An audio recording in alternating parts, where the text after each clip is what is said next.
Assalamualaikum warahmatullahi wabarakatuh. Kami dari kelompok 18 ingin mempresentasikan review jurnal mengenai SCM.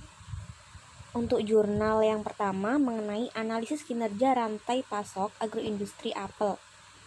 Latar belakang, kinerja rantai pasok sangat dipengaruhi oleh dua hal, yaitu membagi informasi dan kemampuan kolaborasi.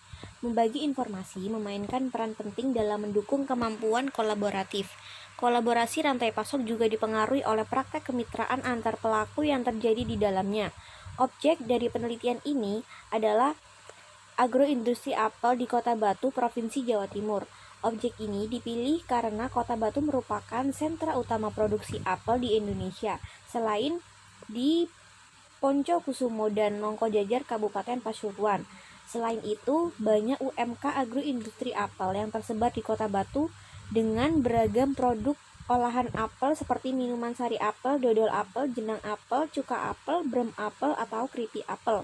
Permasalahan utama yang diangkat dalam penelitian ini adalah untuk menganalisis ada tidaknya hubungan dan pengaruh antara praktek kemitraan rantai pasok, praktek berbagi informasi, dan praktek kolaborasi dengan kinerja rantai pasok. Teori pendukung rantai pasok atau supply chain pada awalnya hanya dipandang sebagai perpanjangan dari konteks tradisional seperti operasi pembelian dan logistik. Namun dalam dekade terakhir, penelitian supply chain management telah berkembang dan diperluas untuk mencakup berbagai perspektif seperti hubungan pemasok, struktur, jaringan rantai pasok, dan kolaborasi. SCM dibangun dengan dasar sistem informasi meliputi operasi manufaktur, alat penghubung dengan proses pemasaran dan keuangan, dan melibatkan konsep antara lain sumber strategis, konektivitas, proses bisnis, pembagian resiko, dan keterlibatan pemasok dalam pengembangan produk baru atau Rusell 2007. Metode penelitian. Yang pertama, tempat dan waktu penelitian. Penelitian ini dilakukan dalam rantai pasokan agroindustri apel dari petani apel, pemasok bahan tambahan makanan, pemasok gelas dan botol plastik, pemasok kemasan, distribusi, dan pengecer di Kota Batu, Jawa Timur. Yang kedua, teknik pengumpulan data. Pengumpulan data ini dilakukan dengan penyebaran kuesioner yang disusun untuk mengetahui bagaimana proses pembagian informasi, kemitraan, dan kolaborasi dalam rantai suplai agroindustri apel serta kinerja rantai pasok.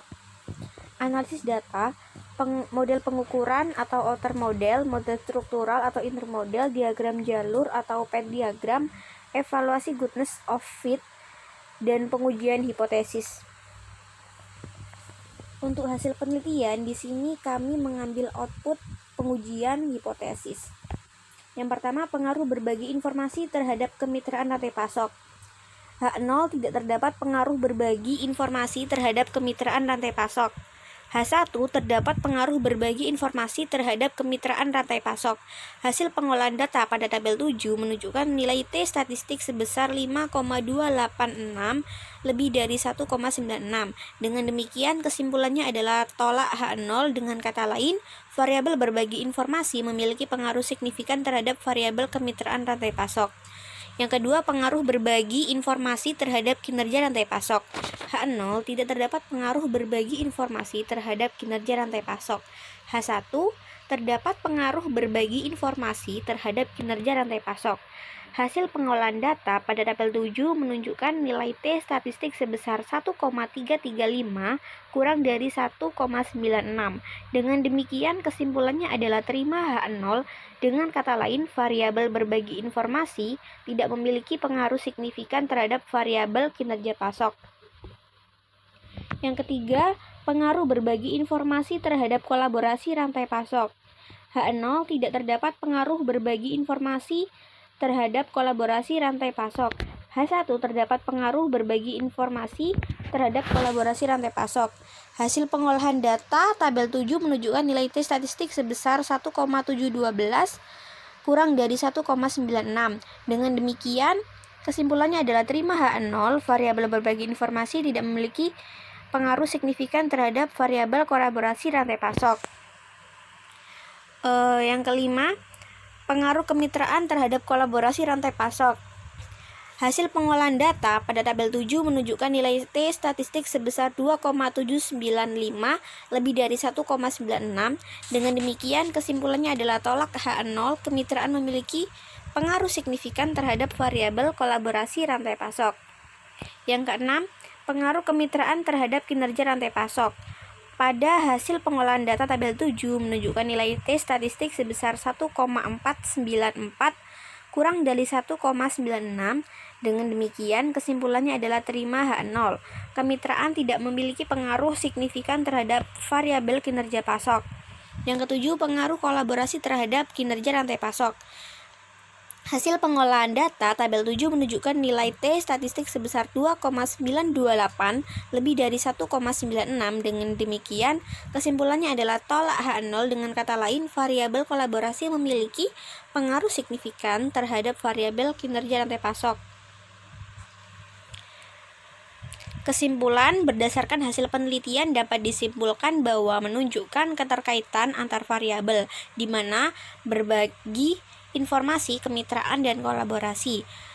Hubungan antara berbagi informasi terhadap kemitraan rantai pasok, kemitraan terhadap kolaborasi rantai pasok, dan kolaborasi terhadap kinerja rantai pasok menunjukkan pengaruh yang signifikan, sedangkan hubungan langsung antara berbagi informasi terhadap kinerja rantai pasok dan kolaborasi rantai pasok atau variabel kemitraan terhadap kinerja rantai pasok tidak menunjukkan pengaruh yang signifikan. Perkenalkan, nama saya Hanifah Febrianti, NIM 143. Jadi, saya di sini akan melanjutkan review jurnal dari kelompok kami. Untuk jurnal yang kedua yang berjudul Pengukuran Kinerja Rantai Pasok menggunakan metode SCOR dan AHP pada unit pengantongan pupuk area PT Dwi Matama Multirasa Semarang. Latar belakang penelitian. PT Dwi Matama Multikarsa DMK merupakan perusahaan pengantongan pupuk area di Semarang.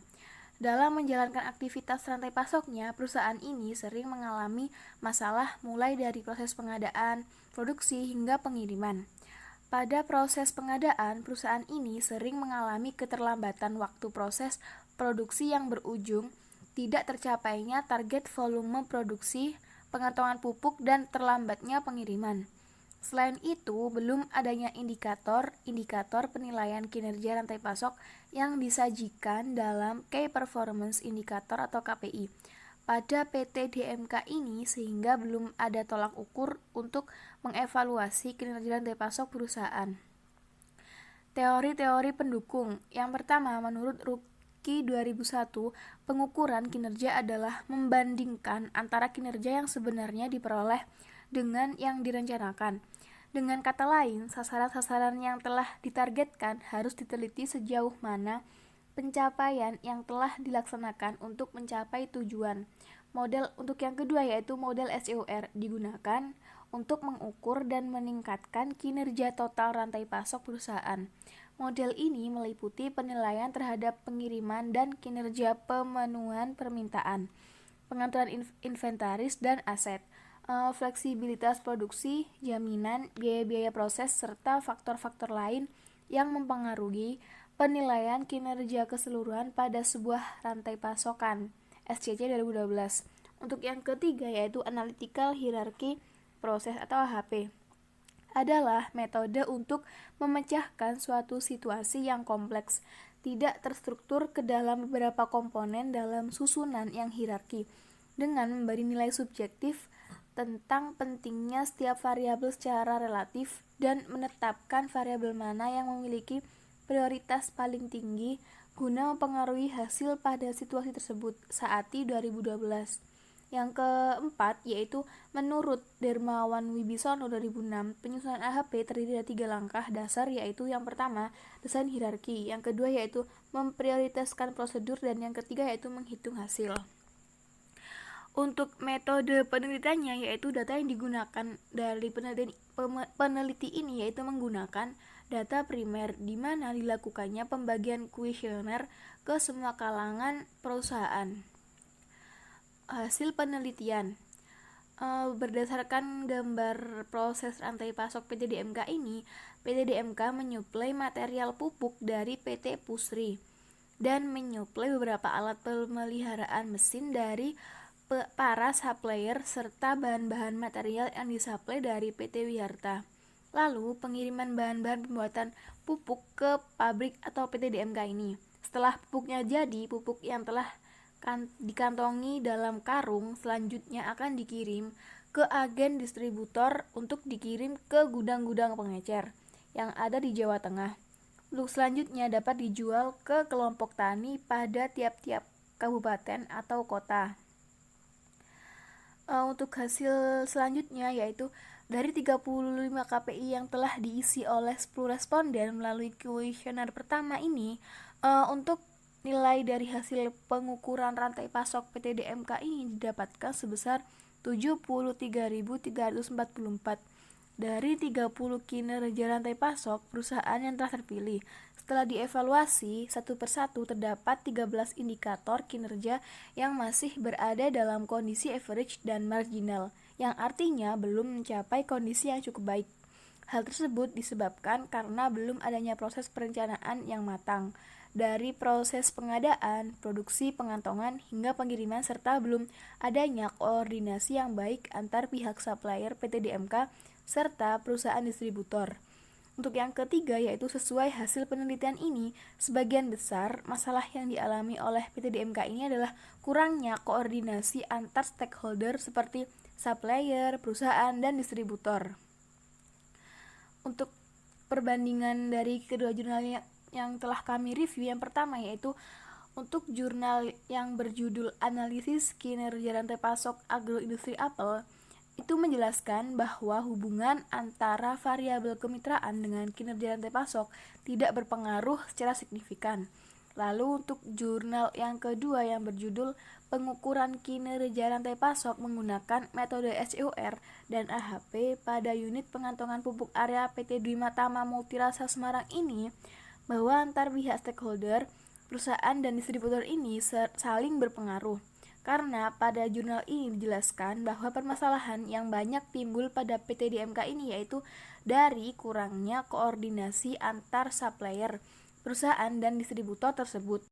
Untuk perbandingan yang kedua, pada jurnal 18 tidak dijelaskan mengenai alur rantai pasoknya, sedangkan pada jurnal 8 dijelaskan mengenai alur rantai pasoknya.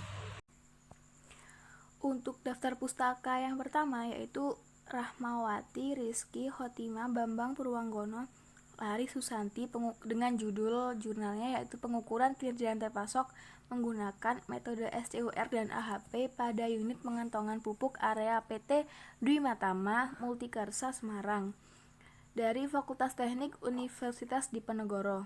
Untuk jurnal yang kedua yaitu Tutu Hatunewa Alfredo dari tahun 2018 dengan judul jurnalnya yaitu Analisis Kinerja Rantai Pasok Agroindustri Apel dari Seminar Nasional Archipelago Engineering dari Fakultas Teknik Universitas Patimura Ambon. Terima kasih dari penjelasan review dari kelompok kami. Kurang lebihnya kami mohon maaf, dan wassalamualaikum warahmatullahi wabarakatuh.